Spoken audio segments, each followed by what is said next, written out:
Welcome to This Explainer. Today, we're diving straight into a highly critical report that totally flips the script on what's really driving the US-China AI arms race. We hear the national security narrative pretty much every day, right? But the source material we're analyzing today asks us to peel back that curtain and look at the underlying financial and political mechanics actually at play.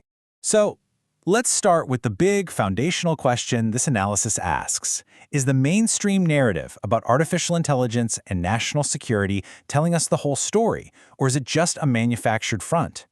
The report strongly suggests that what's being sold to us as global security is, in reality, a highly orchestrated PR campaign. And the proof for that?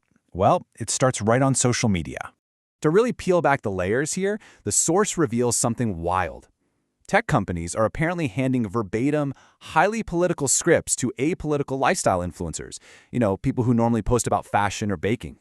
They're being asked to tell their followers that US AI development is basically a patriotic duty to protect their kids' data. And the price tag for reading that script? $5,000.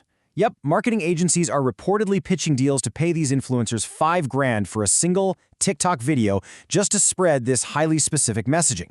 The ultimate goal, the analysis argues, is to paint domestic AI corporations as benevolent innovators while framing international competition as a terrifying existential threat.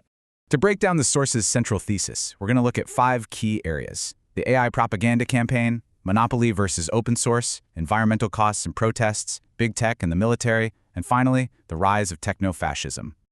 Starting with Section 1, the AI propaganda campaign.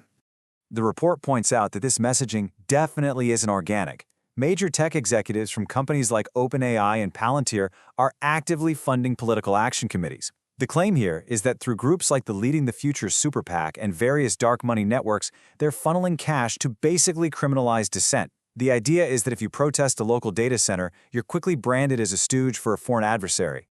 Moving on to Section 2, monopoly versus open source. The source argues that this whole PR campaign is actually just masking a massive economic clash. On one side, you've got the Silicon Valley model, which is closed, monopolistic, and heavily controlled by private wealth. But on the flip side, the Chinese AI model is largely open source. It's built for broad global diffusion, meaning users can run the code natively on their own local servers. The report posits that Silicon Valley is absolutely terrified of this open ecosystem because it directly threatens their goal of an unchallengeable, highly profitable global monopoly. And we don't really have to guess about the motives here. The analysis highlights this direct quote from former Google CEO Eric Schmidt. He openly states that the problem with the Chinese model is exactly that, its broad diffusion and open source nature. The analysis frames this as a blatant admission. The real frustration isn't about national security at all, it's about a lack of exclusive control. This anti-competition mindset apparently runs really deep. The report brings up prominent venture capitalist Peter Thiel, who famously declared that competition is for losers. According to the analysis, this highlights a deeply entrenched culture among tech elites who actively despise free market competition, choosing instead to pursue monopolistic dominance as their primary business strategy. So why push this threat narrative so urgently right now? Well, just follow the money.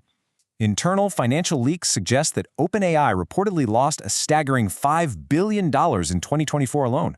Burning through cash at an unsustainable rate, the report claims these companies are desperately leaning on the arms race narrative to lobby the government for massive bailouts and federal subsidies just to keep their bubble from bursting. That brings us to Section 3, environmental costs and protests. This corporate protectionism actually has real-world physical impacts on local American communities. The report details a situation where the NAACP sued Elon Musk's xAI over severe environmental pollution, specifically unpermitted toxic methane gas turbines in a majority Black community in Mississippi.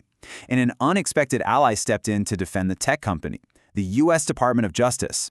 The government claimed the data center was critical to national security, effectively framing local environmental protection as a threat. Moving right along to Section 4, big tech and the military. $54 billion. Let that sink in. According to the report, that massive figure is exactly what the Pentagon recently requested, specifically for the development of autonomous weapons systems. The analysis draws a very direct line between the AI hype, the public subsidies we just talked about, and the rapid militarization of this technology. The source details how 8 major tech corporations are now working hand in hand with the Pentagon to establish what they call an AI-first fighting force. From OpenAI to Google to Amazon Web Services, these partnerships cover everything from classified operations to decision superiority in warfare. The report argues that these companies are now directly complicit in global military operations, completely erasing the line between private enterprise and the defense sector. Finally, we reach Section 5, the rise of techno-fascism.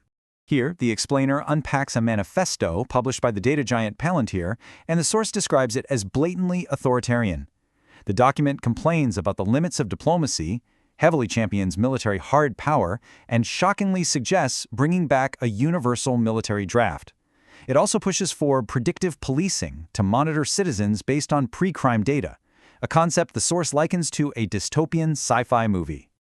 The analysis argues that this dark mindset is perfectly captured by prominent Silicon Valley investor Peter Diamandis.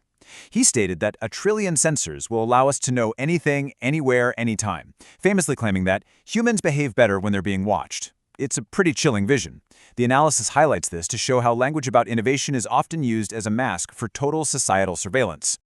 To prove this isn't just a recent phenomenon tied to the current AI boom, the source points back to Yasha Levine's 2018 book Surveillance Valley.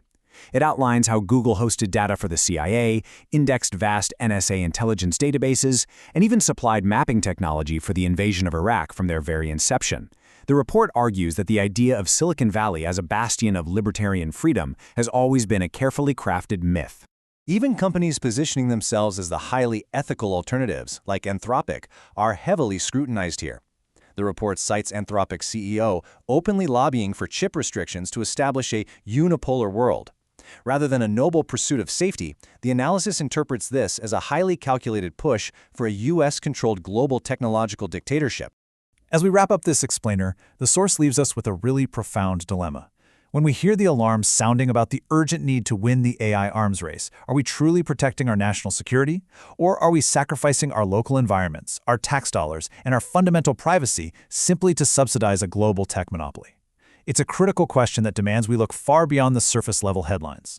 So the next time you see a post about the patriotic duty of AI, ask yourself, who is actually writing the script?